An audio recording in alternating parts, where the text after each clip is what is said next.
Buenos días, bienvenidos a los videos de nuestra asignatura Filosofía Política. Esta semana vamos a retomar el tema que dejamos incompleto el martes pasado. Este tema es el de Thomas Hobbes y el contractualismo. Estas diapositivas, por supuesto, están basadas en su obra El Leviatán, del cual ustedes han leído ya una parte.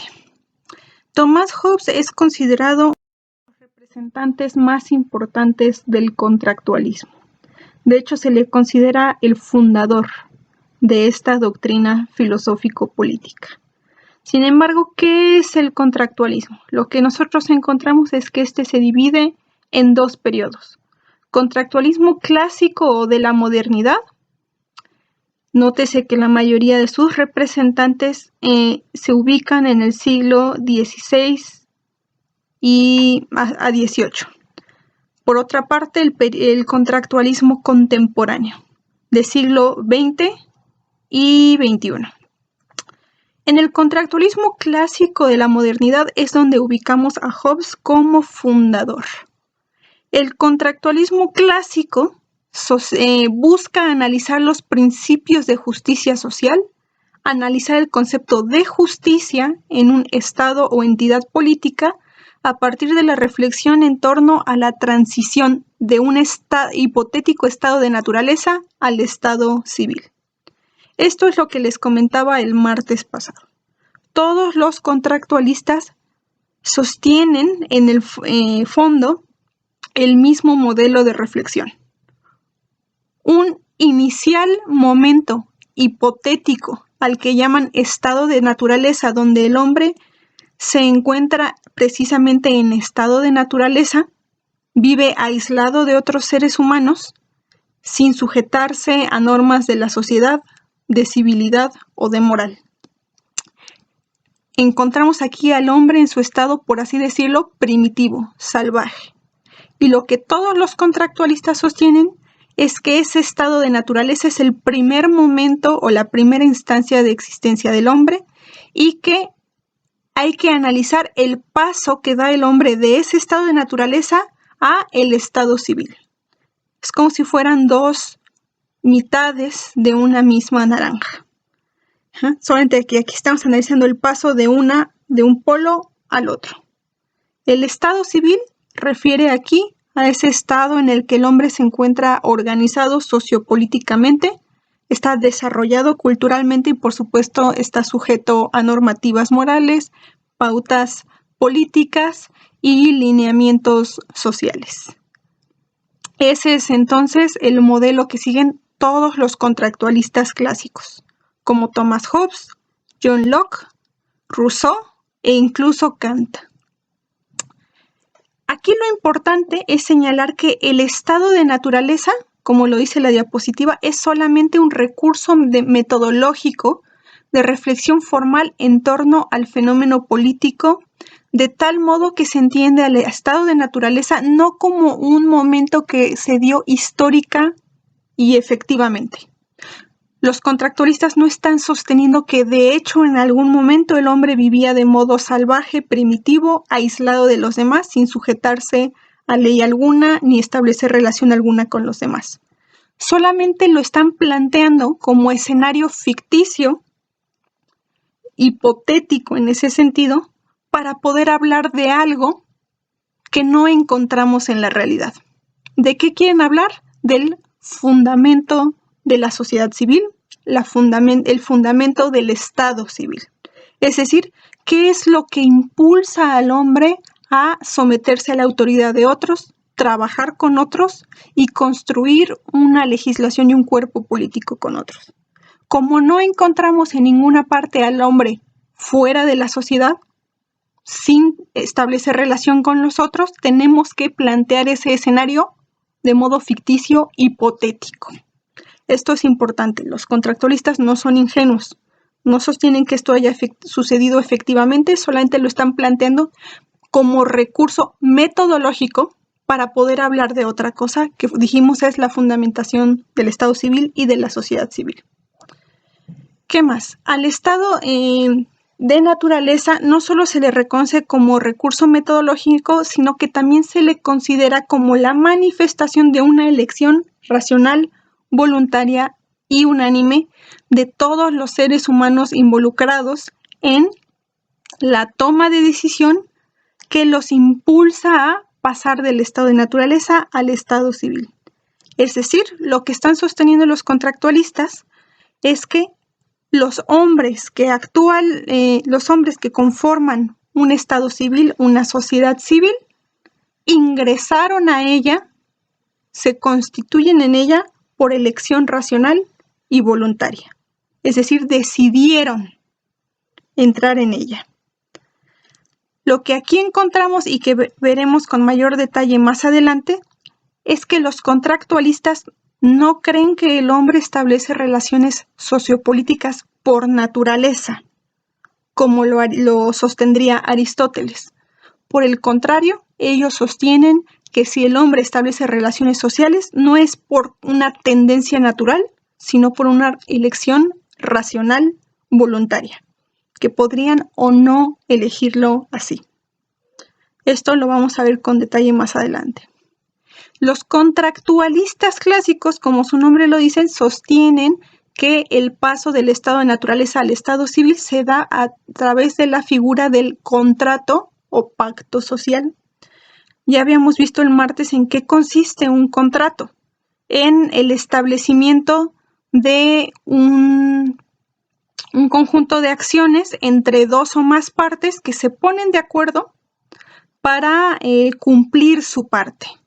El contrato o pacto social en este caso refiere al establecimiento de las condiciones para entrar en el estado civil y permanecer en él. Es decir, las condiciones que establece un grupo humano para conformar una sociedad civil y atender a la normativa propia que esta sociedad establezca. Los contractualistas entonces sostienen que todo fenómeno sociopolítico humano de fondo tiene este carácter racional, voluntario, pactado, en el que todos los involucrados decidieron racionalmente entrar en la sociedad civil, realizaron un contrato con el resto, pactaron comportarse de cierto modo para poder pertenecer a esa sociedad civil. Como principales representantes del contractualismo clásico tenemos a Thomas Hobbes, inglés, John Locke, inglés, Jean-Jacques Rousseau, suizo, de la parte específicamente francófona, y también a Kant. En el contractualismo contemporáneo del siglo XIX y XX encontramos a John Rawls, estadounidense, James Richards, estadounidense, y Jürgen Habermas, alemán. Él todavía está vivo y es uno de los filósofos más importantes de estos tiempos, Jürgen Habermas. El contractualismo contemporáneo retoma las mismas ideas del contractualismo clásico, pero las expresa formalmente. Ellos van a buscar analizar los principios de justicia social a través de una reflexión en torno a una hipotética situación inicial o formal de decisión colectiva unánime. Es decir, están atendiendo a la misma idea que está en el fondo del estado de naturaleza, pero sin recurrir a ese escenario ficticio del hombre en su estado salvaje o primitivo, separado de los demás. No utilizan ese recurso metodológico, no utilizan ese escenario ficticio, sino por el contrario solamente plantean una situación hipotética formal. Nos dice una situación inicial de decisión colectiva y unánime. Y si se fijan, lo que están recuperando es precisamente la noción de que la entrada, la constitución de la sociedad civil tiene un carácter colectivo, unánime y racional. A esto se le conoce como una reconstrucción formal del sentido de justicia del contractualismo clásico.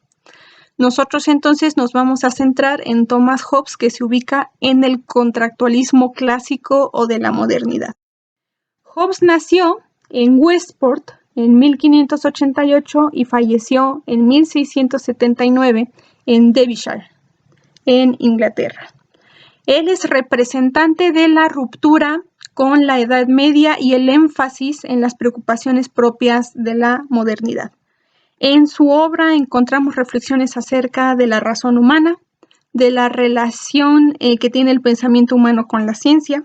Encontramos una consideración naturalista del hombre, es decir, una consideración del hombre no ya como creación divina, como criatura divina, sino una consideración del hombre como criatura natural, es decir, como parte de la naturaleza que comparte muchos elementos con otros seres vivos, otros seres naturales, pero destaca por algunos elementos específicos como la razón. En él encontramos también una fundamentación secular de la moral y la política. Ya no va a colocar el fundamento de la moral y la política en el designio divino, en la ley divina, sino que va a colocar ese fundamento de modo inmanente en la propia vida moral y política del hombre. Es decir, en la naturaleza del hombre mismo se encuentran los elementos necesarios para dar contenido y orden a la moral y la política. En él encontramos también importantes propuestas material naturalistas. Su propuesta material se enfoca sobre todo en el hombre. Respecto del hombre, lo afirma únicamente como cuerpo y niega la existencia del alma en la constitución humana. Es decir, el hombre es puro cuerpo, pura realidad natural de carácter fisiológico-biológico. No hay en el alma, no hay en él un elemento que nos remita a otro ámbito de la existencia trascendente. Su propuesta naturalista descansa en que considera que todo lo que existe se ordena bajo leyes similares a las de la naturaleza y puede explicarse partiendo de la física y la biología. Es decir, si quita el fundamento, la explicación de la existencia y de la vida humana del ámbito divino y lo coloca en la naturaleza, ya no se va a preocupar por la ley divina y las determinaciones de Dios, sino por las leyes naturales. El orden propio, imbricado en la existencia natural. Y por supuesto va a pensar al hombre precisamente como ser natural, sujeto a leyes similares a las de la naturaleza, y va a considerar que todo lo que el hombre hace se puede explicar partiendo de la física y la biología. Cuando tratamos la obra de Hobbes es muy importante atender a su vida y contexto. Es uno de esos pensadores cuya propuesta no puede entenderse si no hacemos caso precisamente del momento en el que estaba viviendo. Él, como ustedes saben, es inglés y los siguientes hechos históricos que vamos a denotar se ubican precisamente en Gran Bretaña.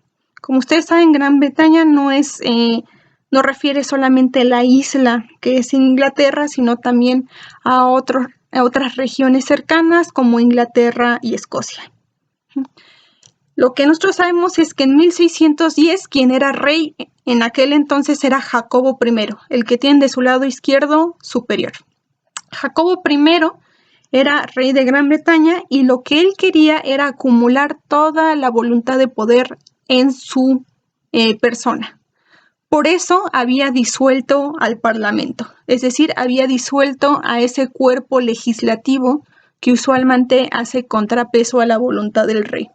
Él quería entonces concentrar todo el poder y por ello disolvió al Parlamento.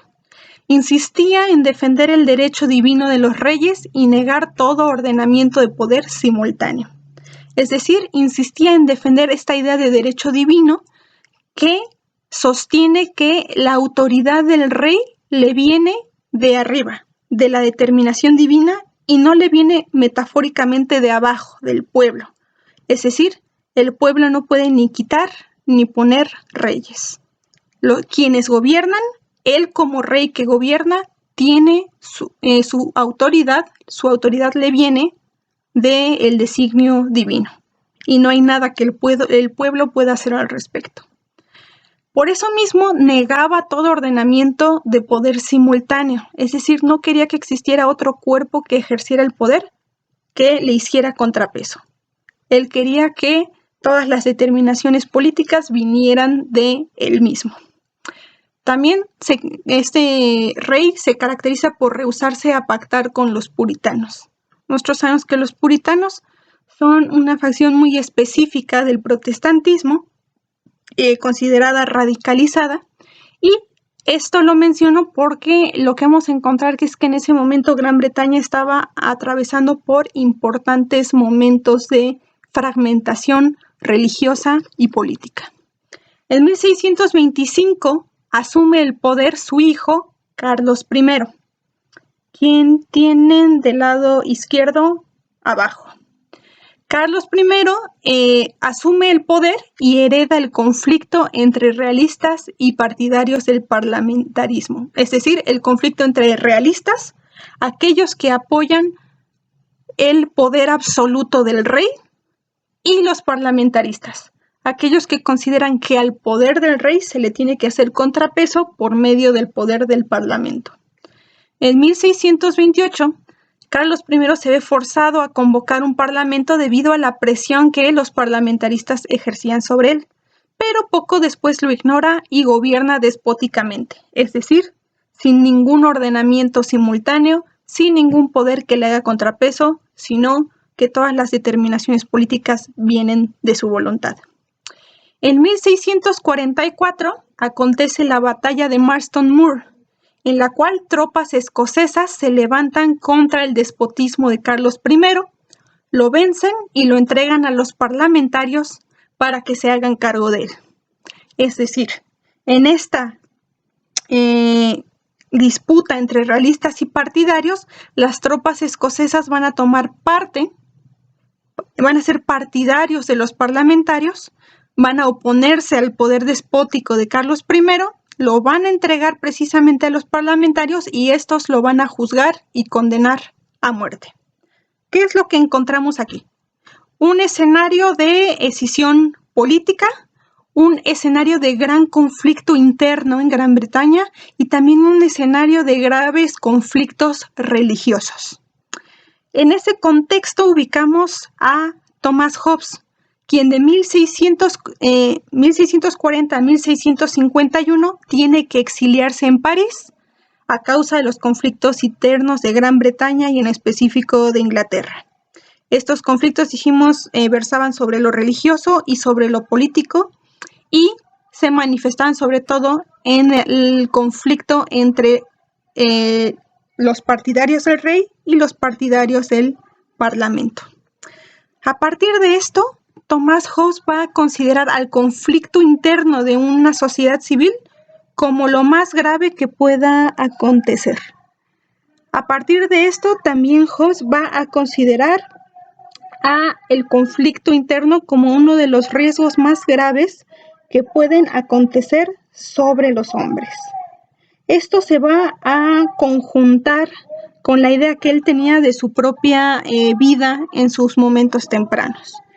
Él señala en una de sus biografías que cuando su madre estaba embarazada de él, existía también un grave conflicto político en Inglaterra y que empezó a generarse una guerra muy cerca de la casa donde vivía su madre cuando estaba embarazada de él. Esta entró en tal estado de pánico que provocó el parto adelantado en el que nació Hobbes. Por eso nos decía en su biografía que él nació con un gemelo, que desde que nació está acompañado por el miedo. El miedo es su gemelo.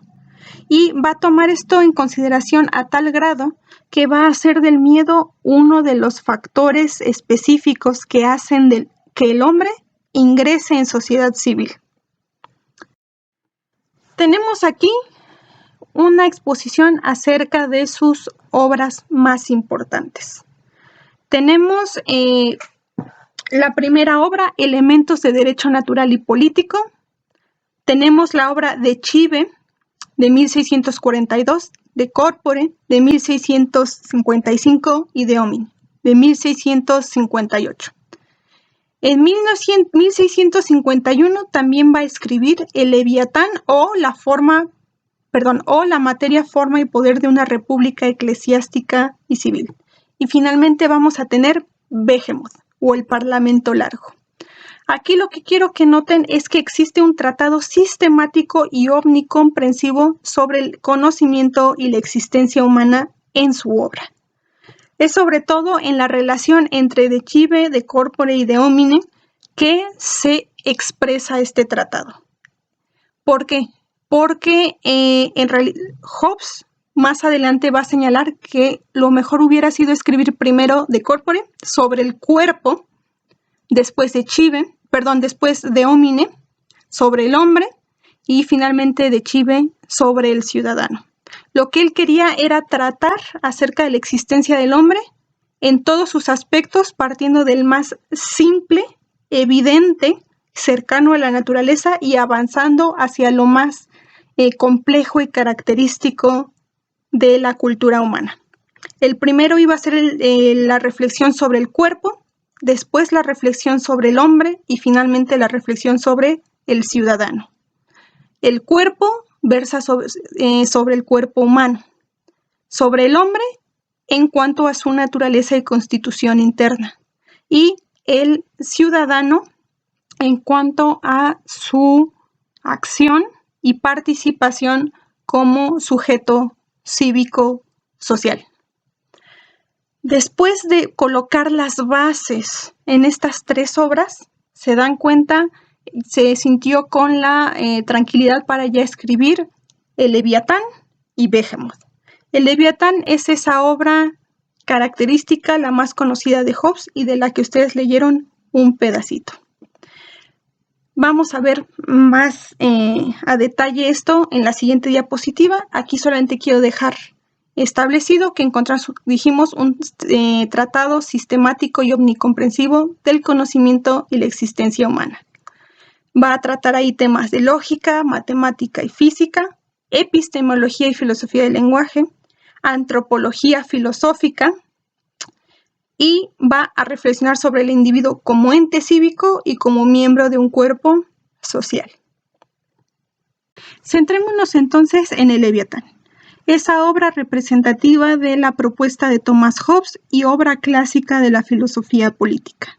Para entender el contenido del Leviatán, podemos referirnos a la imagen que tienen a su derecha, que es el frontispicio del libro. Es decir, es la imagen que se encuentra al inicio del libro que pretende ilustrar el contenido y las ideas principales de lo que se encuentra en el documento. Lo que pueden ver en la parte superior es una figura humana que tiene en una mano una espada y del otro lado, en la otra mano, un cetro.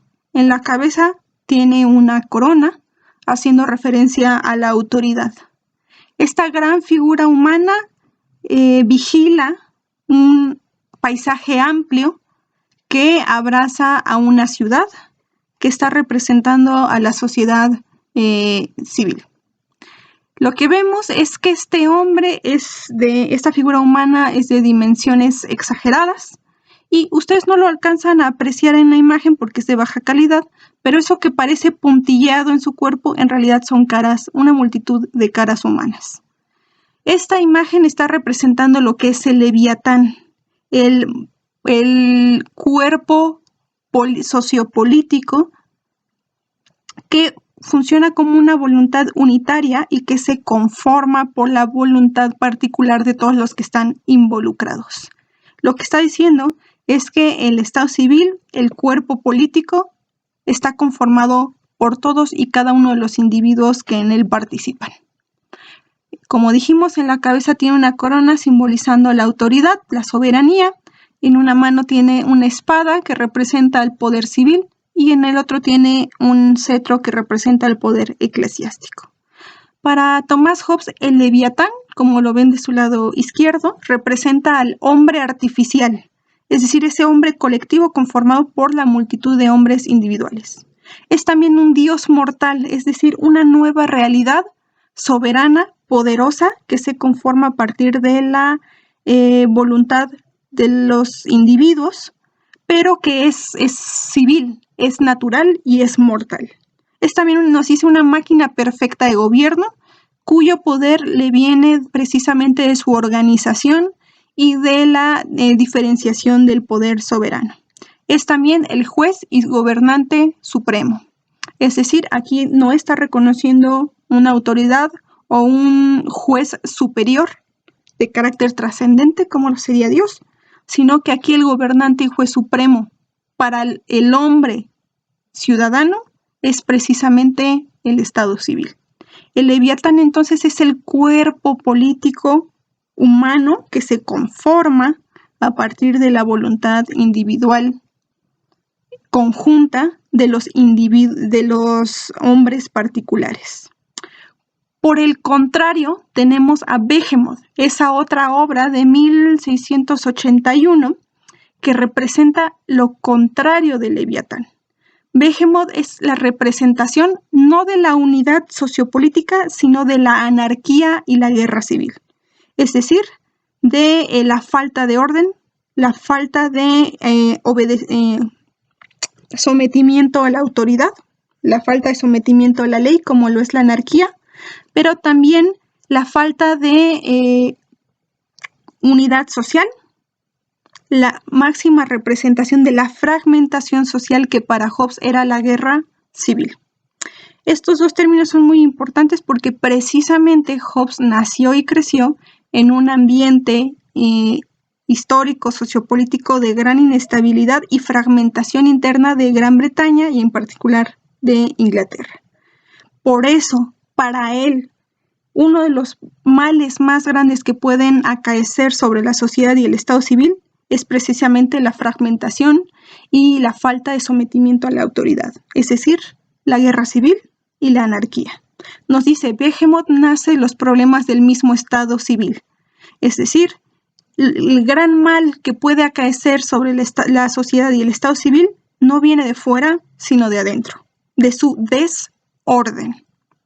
Y finalmente nos dice, esto lo estoy relacionando yo con el periodo de conflicto interno que se dio en Gran Bretaña y en particular en Inglaterra entre realistas y parlamentaristas de 1640 a 1660. Aquí algo también a denotar es que Leviatán y Behemoth son nombres de dos monstruos bíblicos. Aquí no está refiriendo a que sean monstruosos en el sentido de maldad, sino en el sentido de las dimensiones que tienen. Leviatán es el cuerpo político bien ordenado, soberano, de grandes dimensiones, conformado por múltiples individuos, y Behemoth es la acción caótica, individualista, que no se somete a la ley ni a la autoridad de todos esos individuos, creando un problema de grandes dimensiones. Behemoth. En lo que ustedes leyeron, en el extracto que leyeron de Leviatán, seguramente se habrán fijado en las siguientes nociones. Igualdad natural y libertad natural. Aquí lo que vamos a hacer es distinguir entre lo propio de las condiciones del hombre y los factores propios del hombre en el estado de naturaleza, separados de las condiciones y factores de la existencia humana en el estado civil. Es decir, vamos a ver primero lo propio del estado de naturaleza y después lo propio del estado civil. Aquí estamos entonces en el primer momento, estado de naturaleza o condición de naturaleza. En ella encontramos estas dos nociones que seguramente ustedes encontraron en el extracto, igualdad y libertad natural. Igualdad natural nos dice, refiere a igualdad en lo físico y en lo mental. Las desigualdades entre los hombres en ese estado hipotético, ficticio, fantasioso, de barbarie, en ese estado salvaje, los hombres son desiguales entre sí, pero como todos tienen ventajas y desventajas, las desigualdades se compensan y se balancean entre sí. De tal modo que ningún hombre tiene ventaja natural sobre los otros. Todos somos desiguales en el mismo grado y por lo tanto ninguno tiene ventaja natural por los otros. Eso también indica que los hombres son más iguales que desiguales y que no hay ninguno que por naturaleza deba dominar a los demás. Esto es lo más importante. Si todos son más iguales que desiguales, no hay razón para que alguno de ellos por naturaleza domine a los demás. Después, libertad natural. Estamos refiriendo aquí a la ausencia de impedimentos externos que reduzcan parte del poder que un hombre tiene para hacer lo que quiere. Es decir, libertad natural para Hobbes es ausencia de impedimentos u obstáculos externos para que el hombre haga lo que quiera. No se le puede impedir que use el resto del poder que le queda de acuerdo a lo que le dicte su juicio y su razón. Aquí lo que encontramos es una noción clásica de la filosofía política de lo que es la libertad. Libertad en sentido negativo, es decir, como ausencia de impedimentos. No hay nada que me impida hacer lo que yo quiero. Esto lo vamos a ver más adelante, pero cabe mencionar aquí que la libertad en sentido negativo, como ausencia de impedimentos, se contrapone a la libertad en sentido positivo, entendida como condiciones para hacer lo que quiera, condiciones de posibilidad para perseguir los fines que yo me haya puesto a mí mismo. Se fijan que una es negativa, ausencia de impedimentos, y otra es positiva, condiciones de posibilidad para. Pues Hobbes piensa la libertad natural en sentido negativo, como ausencia de impedimentos u obstáculos para que el hombre haga lo que desee. Toda la igualdad natural y la libertad natural nos remiten a la finalidad de la existencia del hombre en la condición de naturaleza o en el estado de naturaleza. La finalidad última del hombre en este estado es la conservación propia, la supervivencia por sobre todo, y solo a veces la delectación, es decir, solo a veces la búsqueda de lo agradable, de lo placentero. Pero en realidad lo único que busca es conservarse a sí mismo, sobrevivir.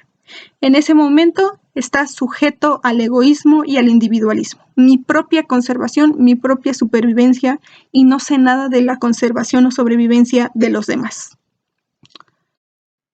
En el estado de naturaleza, Hobbes considera que el hombre está dominado por dos principios. Número 1, las pasiones. Número 2, la razón. El peso que tienen las pasiones en la naturaleza humana se explica por el materialismo que matiza la propuesta general de Thomas Hobbes. ¿Se acuerdan que para él el hombre no tiene alma, sino que es solamente cuerpo? Y ese cuerpo se manifiesta a través de pasiones, de deseos, necesidades materiales y pulsiones fisiológicas. El hombre por naturaleza vive apegado entonces a lo material, a lo fisiológico y a las necesidades inmediatas para la supervivencia. Solamente de modo secundario opera también en la naturaleza humana la razón. Nos dice, la razón es una facultad racional que les da al hombre por naturaleza. El hombre es un ser racional, pero esa capacidad racional está supeditada, subordinada a un uso instrumental, calculador y utilitario, que lo único que busca es dar consecución a las pulsiones fisiológicas, las necesidades materiales y los instintos naturales del hombre. ¿A qué nos referimos aquí con el uso instrumental, calculador o utilitario? La razón instrumental o calculadora es aquella que precisamente calcula los medios para los fines, que solamente busca la utilidad, que piensa al mundo en términos de lo que es necesario para conseguir fines propios y que no piensa al mundo bajo ningún otro criterio. No piensa ni en el deleite, ni en la acción conjunta, ni en lo que sería bueno, en lo que sería deseable. Piensa solamente en lo que es útil en el momento. Y lo que hace es calcular los medios para dar consecución a sus fines propios egoístas. Esos fines propios van a ser, como dijimos en la diapositiva anterior, autoconservarse, subsistir. El hombre, entonces, Para Hobbes se ordena bajo estos dos principios, pasiones y razón, solo que la razón está subordinada a las pasiones. ¿Qué otra cosa caracteriza al hombre? La insociabilidad. Nos dice, los hombres no experimentan placer sino displacer al reunirse con otros cuando no existe un poder capaz de imponerse a todos ellos. Es decir, el hombre no disfruta de la relación con otros ni busca por naturaleza la relación con el otro.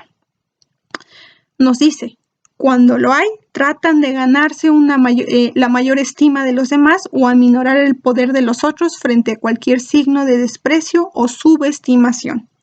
El hombre no busca relacionarse por naturaleza con los otros, no le es agradable, y si llega a relacionarse con los otros es siempre pensando en sí mismo, pensando en la estima que los otros tienen de él y buscando que tengan una buena imagen de él.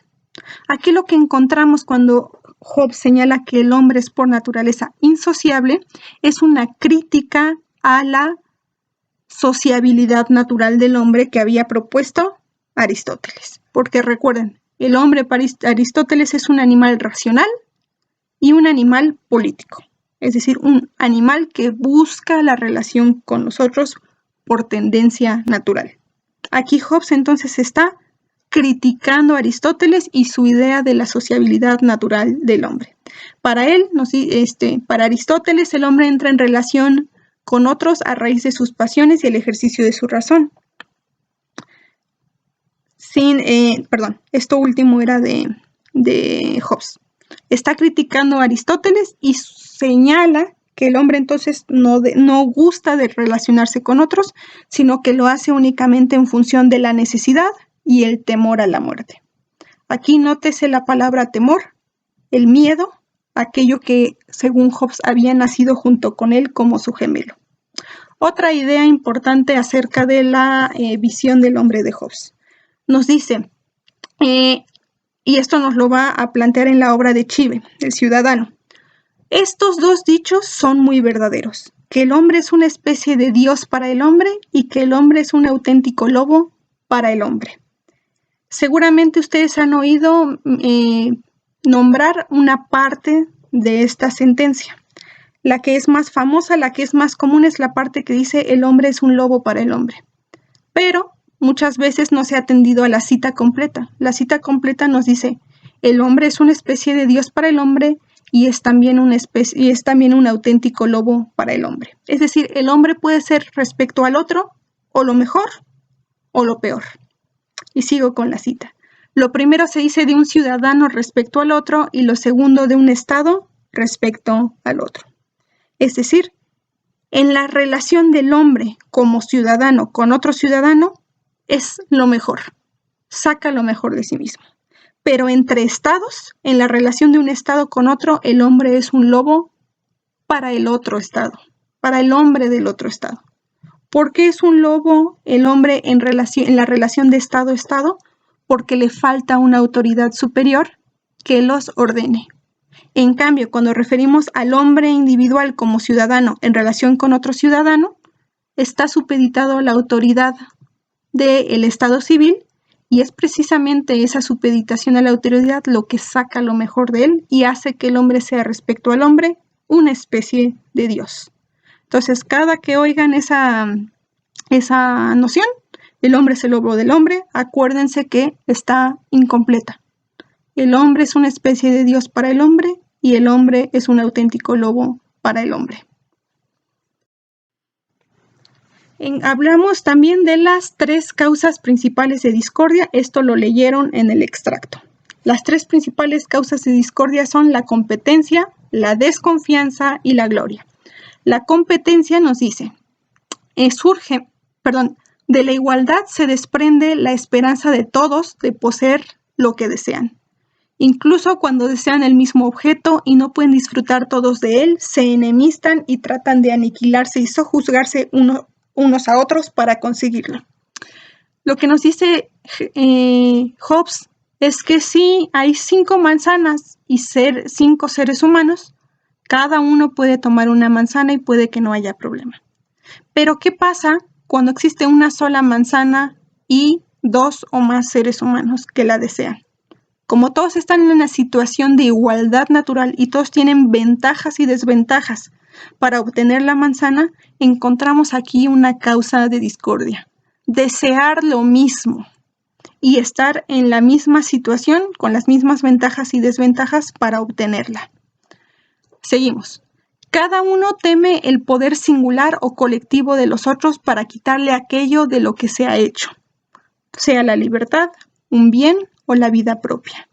Es decir, si existe una sola manzana y 2 o más individuos humanos, puede que yo me haga de la manzana, pero he de temer el poder singular de otros o que los otros se pongan de acuerdo y generen un poder colectivo para quitarme aquello de que me he hecho, es decir, la manzana.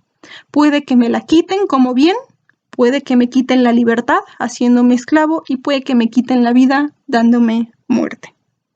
La desconfianza es otro principio de discordia. Nos dice, de la igualdad y competencia, nótese cómo entonces está asimilando el principio anterior. De la igualdad y la competencia se deriva una desconfianza mutua. ¿Por qué? Porque estamos anticipando, estamos previendo la acción de los otros hombres y estamos tratando de anticiparla para neutralizar cualquier amenaza. Ya no es necesario que efectivamente nos estemos peleando por la misma manzana. En cuanto sabemos que hay pocos recursos o recursos muy deseados y que todos los demás lo quieren, empezamos a generar entonces desconfianza. No es necesario estarnos peleando por la manzana para empezar a estar intranquilos porque sabemos que podemos quedarnos sin la manzana o que alguien puede venir a quitarnos nuestra manzana. Y nos dice lo que buscaríamos aquí sería neutralizar cualquier amenaza y entonces aquí tratamos de prever por medio de la fuerza física o la astucia la acción de los demás. Otra causa de discordia es la gloria, es decir, regodearse en la conquista y la edificación de una reputación o estima agradable entre los otros. Hay algo de problemático y conflictivo en que el hombre se fija solamente en su relación con los demás, solamente en la estima que tienen de sí. Como es egoísta, cuando llega a relacionarse con otros, aunque sea de modo, aunque sea solamente por unos momentos, siempre está al pendiente de la estima o de la idea o la visión que los otros tienen de sí. Por eso el hombre se preocupa siempre por cultivar la opinión colectiva sobre su persona directamente, es decir, lo que piensan de mí, o indirectamente a través de sus amigos, descendencia, profesión o nación. Es decir, que tengan buena idea de mí en tanto tengo cierta profesión, en tanto soy de cierta nación, en tanto soy hijo de tal o padre de tal o me relaciono con tales personas que son mis amigos. Es decir, competencia, desconfianza y gloria son causas principales o principios que generan la discordia, el conflicto y el enfrentamiento entre los individuos en el estado de naturaleza. Va a ser ese conflicto el que se va a buscar solucionar con el paso del estado de naturaleza al estado civil.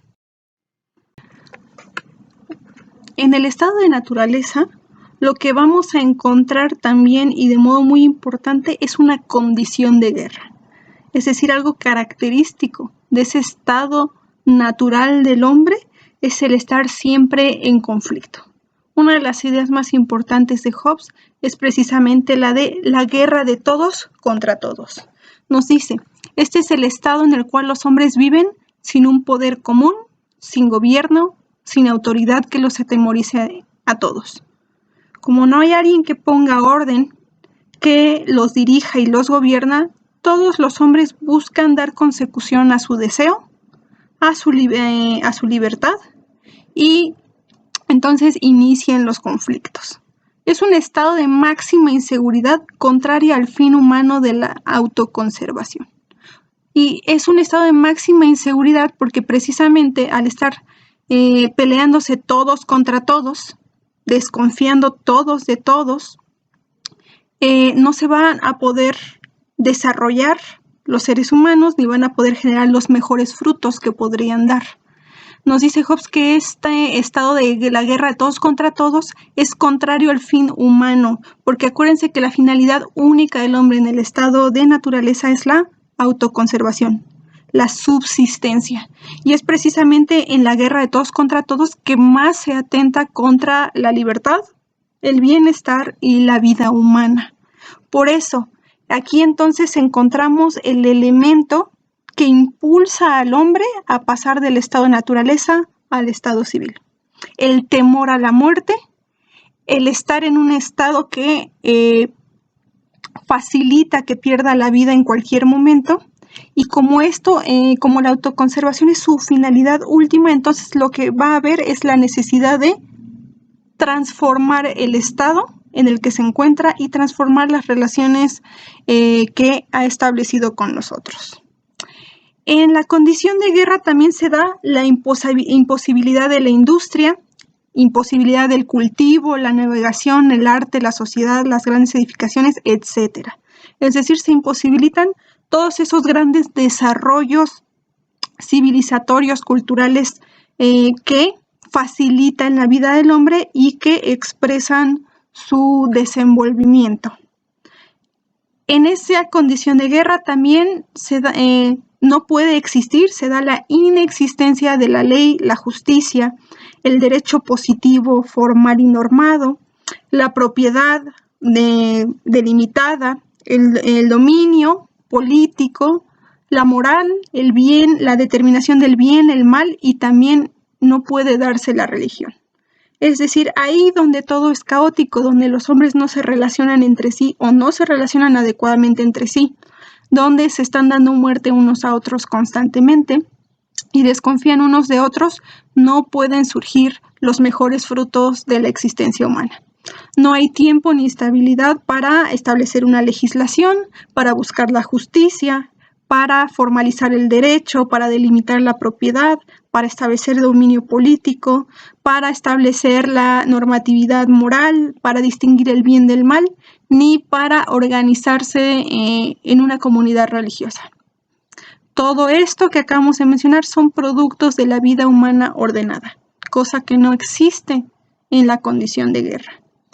En el siguiente punto les pongo una cita que nos ayuda a tomar plena conciencia de que el estado de naturaleza constituye para Hobbes un recurso metodológico, es decir, constituye para él un escenario ficticio, hipotético, del que se sirve para hablar de los motivos y la justificación de la entrada del hombre en la sociedad civil. Esta es una cita de Leviatán. Nos dice Hobbes: ¿acaso pueda pensarse que nunca existió un tiempo o condición en que se diera una guerra semejante? Y en efecto, yo creo que nunca ocurrió generalmente así en el mundo entero, pero existen varios lugares donde viven ahora de ese modo. ¿Qué es lo que nos está diciendo Hobbes? Él no cree que efectivamente haya existido algún momento de la historia que sea específicamente similar a el del estado de naturaleza. Es decir, antes de que se establecieran las sociedades humanas, no cree él que el hombre haya estado efectivamente en ese estado de naturaleza primitivo salvaje. Lo que sí cree, y esta es la parte última de la cita, es que existen varios lugares donde viven ahora de ese modo. Es decir, existen actualmente, en su tiempo, varios lugares del mundo, varias regiones, donde a pesar de no estar en el estado de naturaleza, ese estado previo, ficticio, sí están en una condición de guerra. La condición de guerra es algo característico y extensivo de toda una región. Aquí está presando precisamente en su circunstancia, en la Inglaterra y en la Gran Bretaña de su época, que estaban dominadas por la guerra de todos contra todos, la guerra interna. Y por eso a continuación nos habla de la guerra civil. Aquí me equivoqué, lo estoy viendo, puse guerra civil, es guerra civil. La guerra civil va a ser precisamente la expresión contemporánea de esa guerra de todos contra todos. De aquellos hombres que aún estando supuestamente en una sociedad civil, ordenados por un estado civil, se pelean entre sí y denotan un conflicto interno tan grave que el hombre sigue temiendo por su vida y no le es fácil dar consecución a su fin último, que es la conservación, autoconservación. La condición de guerra de todos contra todos no se restringe al estado de naturaleza previo al pacto civil. Puede presentarse después de la instauración del estado civil, aunque no de modo completamente generalizado. Aquí entonces está refiriendo a la guerra civil, esa guerra interna a un cuerpo político. Es decir, no es otro estado el que está invadiendo o el que está imponiendo, sino que es al interior de un estado particular que sus componentes, los individuos que lo conforman, están peleándose entre sí, articulados en distintos grupos, partidos, etcétera.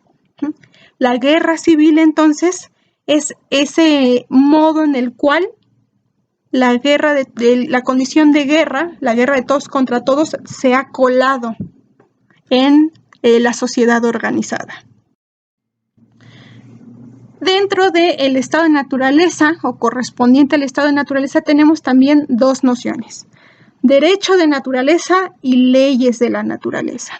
Aquí lo importante es que Hobbes es de los primeros que separa la noción de derecho de ley, de la noción de ley. Para él, el derecho es libertad de hacer u omitir.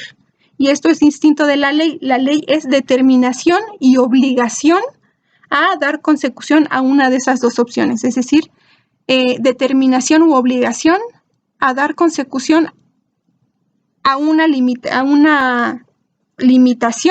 a una directiva de hacer o una directiva de omitir. Si se fijan, son distintas. El derecho remite a la libertad y la ley a la obligación. Nos dice, en el estado de naturaleza priva el derecho de la naturaleza y las leyes de la naturaleza. El derecho de naturaleza refiere a la libertad que cada hombre tiene de usar su propio poder como quiera para la conservación de su propia naturaleza. El derecho de naturaleza refiere a la libertad de usar los medios más aptos para el fin último del hombre, que es la autoconservación. Aquí, si se fijan, entonces, derecho de naturaleza está íntimamente ligado con lo que él consideraba era propio de la libertad natural. Es decir, ausencia de impedimentos para hacer lo que el hombre guste y lo que sea necesario para alcanzar el fin último de la autoconservación. Por otra parte, tenemos a las leyes de la naturaleza, que no están relacionadas con la libertad de, sino con la obligación a. Las leyes de la naturaleza son preceptos generales conocidos por la razón que prohíben a un hombre hacer lo que puede destruir su vida o privarle de los medios para conservarla. ¿Se fijan? Aquí lo que estamos encontrando es ¿qué? Una especie de iusnaturalismo. Una propuesta que sostiene que existen ya determinaciones naturales que se derivan de la naturaleza humana, que, como lo dice aquí en la diapositiva, son conocidos a través de la luz natural de la razón y que ordenan la vida del hombre en su estado de naturaleza, y vamos a ver que también van a persistir en el estado civil. Muy bien, entonces las leyes de la naturaleza son esos preceptos generales conocidos a través de la luz natural de la razón que prohíben al hombre hacer lo que pueda destruir su vida o privarle de los medios para conservarla. Aquí lo que encontramos es que la ley de la naturaleza a lo que obliga es a que el hombre no pueda ir en contra de su finalidad propia. ¿Cuál habíamos quedado que era su finalidad propia? La autoconservación. La ley de la naturaleza obliga a dar consecución a ese fin y prohíbe todo lo que vaya en contra de esa finalidad. Por supuesto, entre esas cosas, lo que prohíbe es dar fin a la vida propia. Eso iría en contra de la finalidad de la autoconservación. Y encontramos dos leyes de la naturaleza principales. Digo principales porque en realidad son, me parece, 11.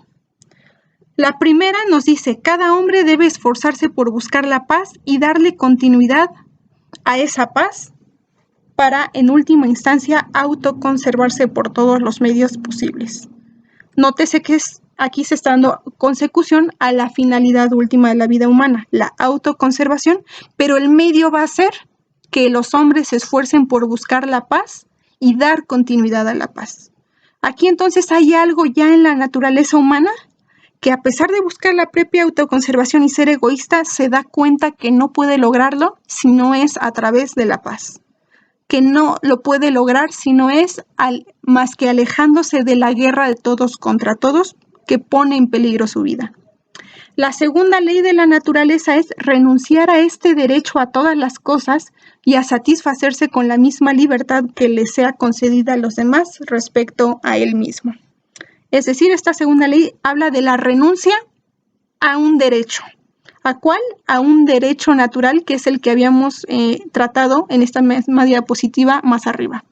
Ese derecho natural que nos dice el hombre es libre de hacer lo que sea necesario para autoconservarse. Aquí lo que nos dice ahora la segunda ley es que, a pesar de que el hombre es libre para ello, tiene que ceder parte de ese derecho, renunciar a parte de ese derecho para poder establecer relación con los otros de modo ordenado, buscar la paz y dar consecución a la finalidad última de la autoconservación. A eso se refiere con renunciar a este derecho a todas las cosas y a satisfacerse con la misma libertad que le sea concedida a los demás respecto a él. Lo que aquí encontramos es que ya en las leyes de naturaleza está inscrito que el hombre tiene que limitarse, tiene que limitar su deseo para conseguir lo que quiere en última instancia, que es la autoconservación. Esto va a ser algo importantísimo para entender la idea del contrato, del pacto social. Primero es necesario distinguir entre contrato y pacto. Contrato es la mutua transferencia de derechos a ciertas cosas o de las cosas mismas. El pacto es una mutua transferencia de derechos donde uno o varios de los pactantes realiza su prestación, cumple la acción que pactó después de un tiempo. Es decir, el pacto es una especie de contrato.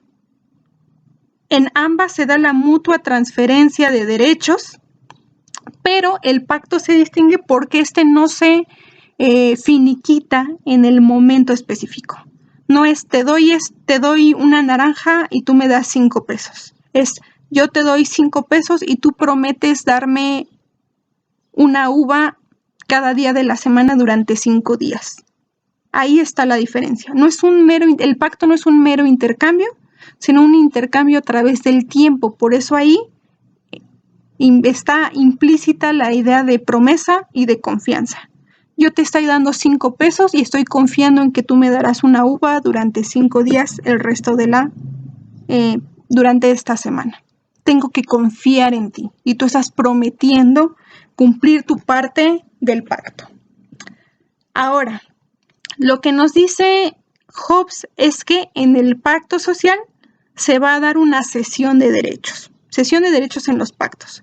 Cuando se cede un derecho a cierta cosa, se renuncia a la libertad de impedir que se beneficie aquel a quien se cedió dicho pacto. Cuando alguien renuncia a un derecho, lo hace en función de un derecho o beneficio que le ha sido transferido recíprocamente. Si yo te doy 5 pesos y tú prometes darme una uva cada día de la semana, yo estoy pactando contigo, tú estás pactando conmigo y yo pierdo la libertad de impedir que te beneficies de esos 5 pesos, así como tú pierdes la libertad de reclamarme y pedirme las uvas que me hayas podido dar en los primeros días. Es decir, tú has renunciado a tu derecho sobre esas uvas y yo he renunciado a mi derecho sobre esos 5 pesos. Ahora, como esto está basado, dijimos, en la promesa y en la confianza, y según Hobbes el hombre es por naturaleza egoísta y pasional, es necesario que exista un garante de los pactos. Es decir, que exista un elemento que le dé validez al pacto y que cuide que éste se finiquite. En la condición de naturaleza, los pactos en sí mismos son solo las palabras. Es decir, nos ponemos de acuerdo y oralmente pactamos la cesión del derecho, yo sobre la moneda de 5 pesos y tú sobre las uvas. ¿Por qué es solamente un pacto oral? Porque no existe todavía un poder que nos obligue al cumplimiento del pacto. Pero lo importante es que cuando el hombre pasa del estado de naturaleza al estado civil, los pactos se hacen inquebrantables porque son observados por un poder coercitivo, por una autoridad con derecho y fuerza que funge como garante del pacto y que garantiza su cumplimiento. En el estado de naturaleza no hay garante de los pactos, no hay nada que me asegure que tú te vas a dar a la fuga con mis 5 pesos sin darme las uvas que habíamos acordado. Pero en el estado civil hay un elemento que me garantiza que tú me vas a dar esas uvas cada día de la semana.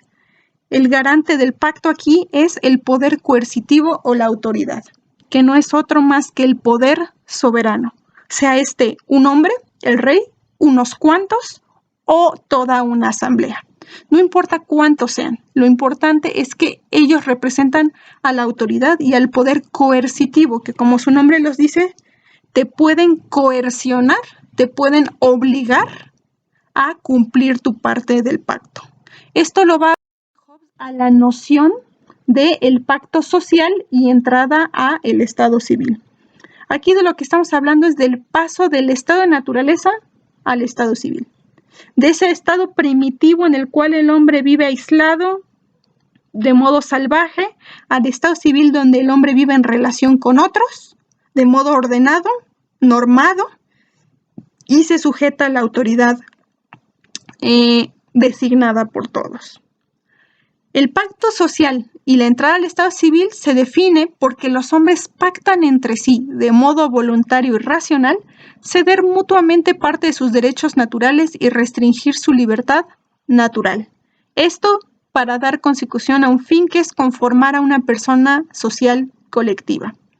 Es decir, el pacto social implica que todos los hombres involucrados van a pactar entre sí de modo racional y voluntario, es decir, no por tendencia natural, sino por decisión reflexionada, ceder parte de sus derechos naturales. Y lo van a ceder mutuamente, es decir, todos lo van a hacer, no hay nadie que no ceda parte de esos derechos y todos van a acordar restringir parte de su libertad natural, restringir parte de esa capacidad de esa omisión de obstáculos para hacer lo que se quiera. Todos se van a poner de acuerdo para limitar su derecho, limitar su libertad natural y buscar conformar una persona social colectiva. ¿Quién es esa persona social colectiva? El Estado civil. Ese gran soberano que habíamos visto en el frontispicio de la obra, en la imagen que estaba en unas 3 o 4 diapositivas atrás. Esa gran persona conformada por pequeñas caritas es la persona social colectiva, lo que conformamos todos entre nosotros. Otra cosa que se da es la transferencia de parte de sus derechos a uno o unos representantes de dicha persona, con el fin de asegurar su conservación y alcanzar una vida más armónica y pacífica. Aquí lo que estamos diciendo es que no solo nos vamos a poner de acuerdo para vivir de modo pacífico, limitando nuestra libertad y derecho natural, sino que vamos a ceder parte del derecho sobre nuestra persona a otra persona u otro grupo de personas. Es decir, estamos cediendo autoridad sobre nosotros mismos a una figura que se va a convertir en la autoridad política. Le estamos atribuyendo autoridad a un grupo de representantes o un solo representante. Y la finalidad de hacer esto es asegurar nuestra propia conservación, la conservación del Estado civil y alcanzar una vida más armónica y pacífica. Como dijimos, aquí lo que se da es el paso del estado de naturaleza o condición de naturaleza al estado civil. La transformación de la pluralidad de voluntades individuales, diversas, plurales, separadas, aisladas unas de otras, en una voluntad única. Lo que vamos a encontrar al pasar del estado de naturaleza al estado civil es que la libertad natural y la igualdad natural van a persistir transformándose. Ya no va a ser igualdad y libertad natural, sino libertad política e igualdad política. Y las leyes naturales y derechos naturales van a persistir transformados, ahora como derecho y leyes civiles o positivos. Nótese entonces aquí la expresión de ius naturalismo, ¿no? Los derechos y leyes civiles o positivos se fundamentan en instancia importante en el derecho natural. Nos dice Hobbes, los derechos y leyes civiles o positivos no deben contradecir lo establecido por las leyes fundamentales de la naturaleza. Por el contrario, tienen que ser un reflejo ordenado y formal de las mismas. Los derechos y leyes civiles son pautas que norman la vida en común y cuentan con el respaldo de la autoridad soberana. Es decir, la autoridad soberana, ese representante o grupo de representantes que son la autoridad política, van a ser el garante de la validez de las leyes y derechos positivos. Por otro lado, la libertad natural, dijimos, deviene en libertad política. Es decir, ya no va a ser ausencia de impedimentos para hacer lo que se quiera, sino que esa libertad se va a restringir a su operatividad dentro del marco de la ley. Ya no va a ser ausencia de impedimentos, sino acción condicionada. ¿Por qué? Por la legislación, por el bien de ese cuerpo político. La igualdad natural también va a transformarse y va a devenir en igualdad política, dada por la ley y observada por todos los miembros del cuerpo político en tanto individuos. Es decir, el hombre, al pasar del estado de naturaleza al estado civil, no ha perdido libertad ni igualdad, solamente se ha transformado. La libertad natural deviene en libertad política y la igualdad natural en igualdad política. Y todas estas, libertad política e igualdad política, están ordenadas y garantizadas por la ley. Y también son validadas por la autoridad política, por esos representantes del cuerpo político. Ahora bien, ¿en qué consiste la autoridad política? En la ejecución del poder coercitivo sobre el cuerpo político o la autoridad soberana del mismo. La autoridad política se establece en función del poder instituido por cada uno de los pactantes entre sí y la atribución de autoridad a uno o unos representantes a los que se les considera aptos para constreñir y obligar al resto de la población a cumplir su parte del pacto, utilizando todos los medios oportunos para asegurar la paz y la defensa comunes. Es decir, la autoridad política, como habíamos dicho anteriormente, goza del poder coercitivo que obliga, coerciona a todos los miembros del pacto a cumplir la parte acordada del mismo.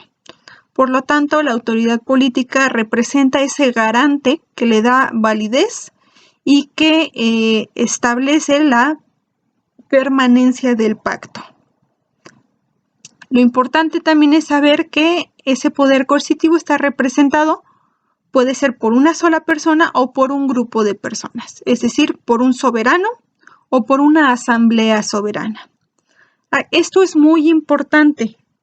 No tiene que ser necesariamente una persona, un solo monarca, pero sí tiene que descansar el poder sobre un núcleo en el cual se concentra la voluntad de poder.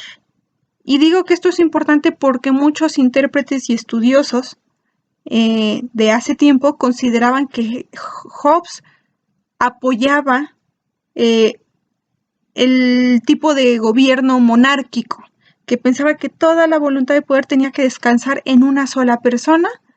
Esto sobre todo por lo que vamos a ver a continuación respecto a la absolutización del poder soberano. Sin embargo, esto no es así.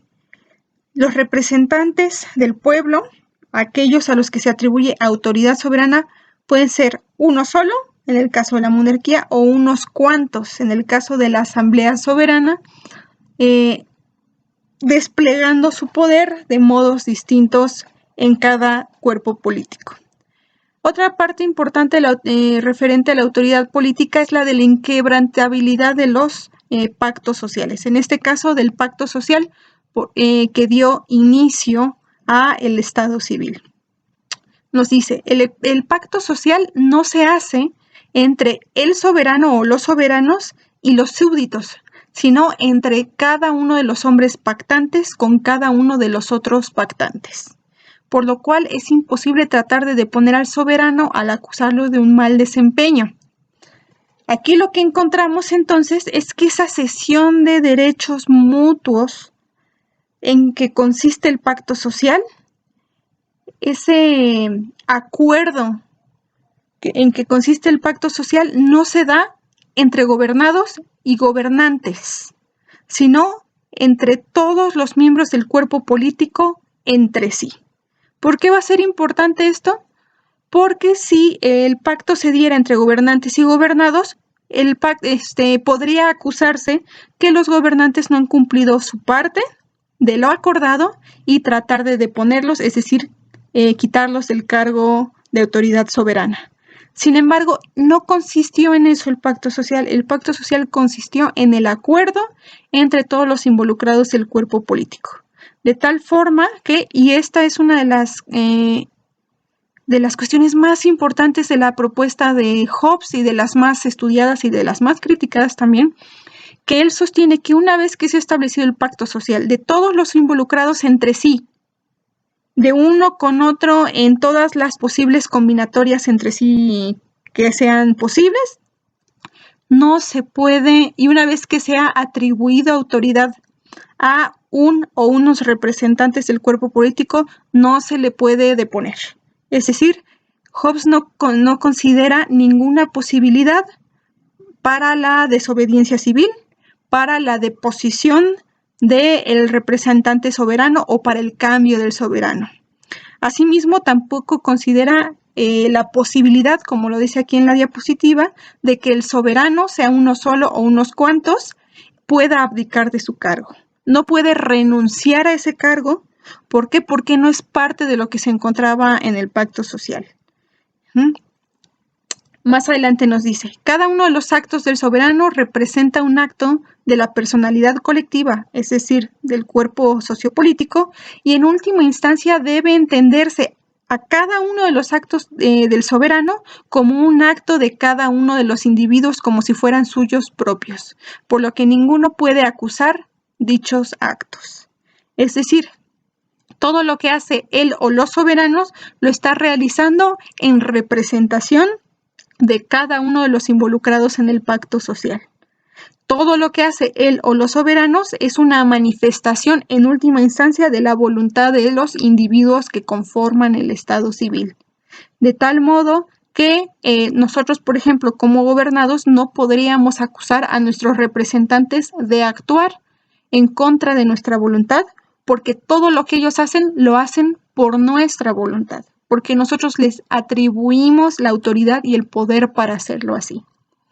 En esta idea y en la anterior, de que no es posible que el soberano abdique a su cargo, ni que es posible deponerlo, radica, como había dicho, uno de los puntos más criticados a la propuesta de Hobbes, que una vez establecido el pacto social y atribuida la autoridad a uno o unos cuantos representantes, no hay vuelta atrás. No se puede quebrantar el pacto social. Finalmente, ¿cuáles son los poderes concretos que van a poder detentar ese o esos representantes? Nos dice, de la institución del Estado derivan todos los poderes y facultades del representante o los representantes del cuerpo político. Estos constituyen la esencia de la soberanía, la capacidad de actuar y ejecutar propia del cuerpo sociopolítico. Y estos poderes soberanos no son, es decir, son incomunicables, inseparables y esenciales a la autoridad. Lo que está diciendo es que la autoridad no puede delegarlos, no puede omitirlos, no puede tratar de encargarlos a otra persona, no puede transferir esa responsabilidad a otra parte del cuerpo político. De nuevo, esto va de la mano de la inquebrantabilidad del pacto social. Una vez que se les ha atribuido autoridad, estos tienen que cumplir su función. Entre los poderes soberanos encontramos los siguientes. El poder de establecer normas sobre los títulos de propiedad y ofrecer los títulos de propiedad, así como ofrecer las garantías para su goce pleno. Aquí estamos refiriendo a la propiedad como una idea necesaria para la paz. Para Hobbes es necesario que cada uno de los involucrados en el pacto social goce de ciertos bienes, de cierta propiedad. ¿Para qué? Para dar consecución a su finalidad última, que es la autoconservación. Pero precisamente la autoridad política, el poder soberano, es quien puede normar, delimitar y formalizar la propiedad. Otro poder es el de elegir consejeros, magistrados, ministros y funcionarios. Es decir, elegir a las personas que van a cumplir con las funciones administrativas, deliberativas y judiciales más importantes. Otro poder es recompensar con honores y riquezas o castigar a los súbditos de acuerdo a la ley. Después, también tendría el poder de hacer la guerra a otros estados y disponer de los recursos materiales para conformar un ejército que garantice la seguridad del estado. Finalmente, otro poder sería resolver controversias y tomar decisiones específicas respecto al modo en el que la ley natural se manifiesta en la ley civil. Si se fijan en estos 5 poderes propios de la autoridad sociopolítica, están implicadas todos los subpoderes del ejercicio de un estado civil. El primero tiene que ver con la propiedad. El segundo con la elección de todos aquellos cargos administrativos, deliberativos, etc. El tercero es importante, recompensar a aquellos que han obedecido a la ley y castigar a aquellos que van en contra de la ley. Aquí es la última parte en la que nos interesa, castigar a los súbditos de acuerdo a la ley. Está haciendo referencia a lo que nosotros conocemos en la actualidad como el poder judicial, el poder punitivo de castigar a aquellos que no se apegan a la normativa del Estado civil. Tenemos también en el cuarto poder la referencia a la capacidad de embarcarse en empresas bélicas y dirigir la milicia, el ejército y todos los recursos materiales para ello. Los que más nos interesan son precisamente el tercer poder y el quinto. En el quinto nos habla de resolver controversias y tomar decisiones respecto a la ley y el derecho. Y aquí de algún modo está implícito que la función legislativa está dentro de los poderes que corresponden a el poder, a la autoridad del cuerpo sociopolítico.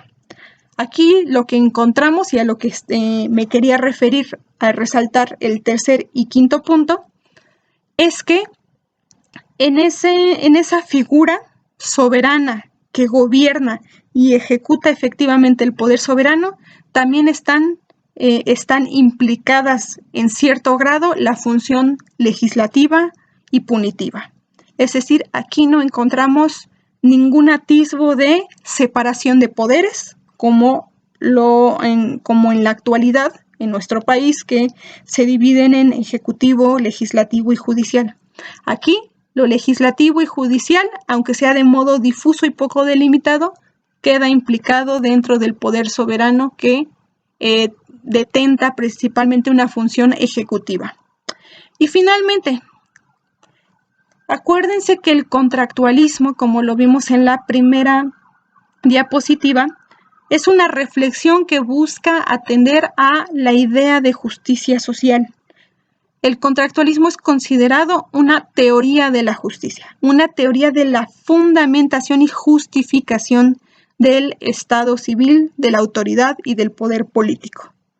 Si tratan acerca de la noción de justicia en el sentido de justificación del cuerpo político, la autoridad y el poder políticos, vamos a encontrar también una noción de injusticia.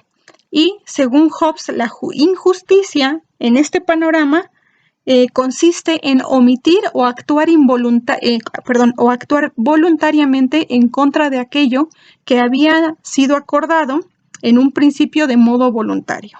Es decir, la injusticia consiste en voluntariamente contradecir lo que en algún momento había sido nuestra voluntad. Una contradicción de la voluntad por parte de alguno de los involucrados en el pacto social. Es decir, que un gobernado no quisiera someterse a las determinaciones de la autoridad soberana, o que aquel representante o representantes soberanos, los gobernantes, no cumplieran su función, o que abdicaran de su función ejecutiva. Cualquier cosa que realice algún miembro del cuerpo político que vaya en contra de esa decisión voluntaria, racional y unánime que constituye el pacto social, implica injusticia. En última instancia, la injusticia refiere a ir en contra de la unidad del Estado civil e ir en contra del dominio de la autoridad política. Como dijimos, en injusticia puede incurrir tanto el gobernante como el gobernado. Y la injusticia tiene que ver sobre todo con la fragmentación y la falta de solidez, el debilitamiento del pacto civil. Recuerden que para Hobbes, Behemoth, el mal más importante que acecha a el Estado civil es la guerra civil, la guerra interna, la fragmentación, la atomización. Precisamente la injusticia será actuar de tal modo que se fomente esa fragmentación o atomización. Justicia será, por otra parte, actuar de tal modo que se abone a la unidad del Estado civil, y el modo de abonar a esa unidad es precisamente comportarse de acuerdo a lo acordado. Perdón por la redundancia. Comportarse de acuerdo a lo que se estableció en el pacto civil. Si se es gobernado, someterse a la autoridad política, y si se es gobernante, ejecutar adecuadamente el poder soberano. Muy bien. Hasta aquí entonces llegaríamos con nuestra exposición acerca del contractualismo que encontramos en la propuesta de Thomas Hobbes. Recuerden el modelo básico del que hablamos al inicio, que encontramos en todos los contractualistas clásicos. Por una parte, el estado de naturaleza, y por el otro, el estado civil. La reflexión sobre el tránsito de estado de naturaleza a el estado civil a través de un acuerdo, un pacto o alguna toma de postura racional, voluntaria y unánime. Esto se va a repetir en todos los contractualistas clásicos como Hobbes, Locke, Rousseau e incluso Kant, pero va a tener matices distintos en cada uno de ellos. En el caso de Hobbes, lo que va a destacar es sobre todo su idea del hombre como un ser de pasiones, preponderantemente egoísta. Lo que va a destacar de su propuesta también es esta idea de la inquebrantabilidad del pacto, que una vez establecido no puede derruirse, no puede cambiarse y no puede ser omitido. Y otra parte importante de la propuesta de Hobbes va a ser precisamente su idea de libertad natural, que, como habíamos señalado, se entiende en sentido negativo, como ausencia de impedimentos o obstáculos para hacer lo que se desee de acuerdo a la finalidad propia. Esta, como dijimos, es opuesta a la libertad en sentido positivo que vamos a encontrar en otros contractualistas y en otros filósofos del área de filosofía política, que entienden la libertad como libertad en sentido positivo, es decir, no ya como ausencia de impedimentos, sino como la existencia de condiciones de posibilidad para dar consecución a nuestro deseo y en relación a nuestra finalidad última. Espero que esto les haya sido de utilidad. En adelante también buscaremos hacer alguna especie de cuadro comparativo entre las propuestas de Hobbes, Locke y Rousseau para que todo esto quede claro, ya que como todos ellos son contractualistas, podemos tender a confundir un poco sus propuestas, y lo necesario será entonces hacer ese cuadro comparativo para ver en qué son semejantes sus propuestas y en qué difieren. Muchas gracias, espero que estén bien y por favor cuídense mucho. Hasta luego.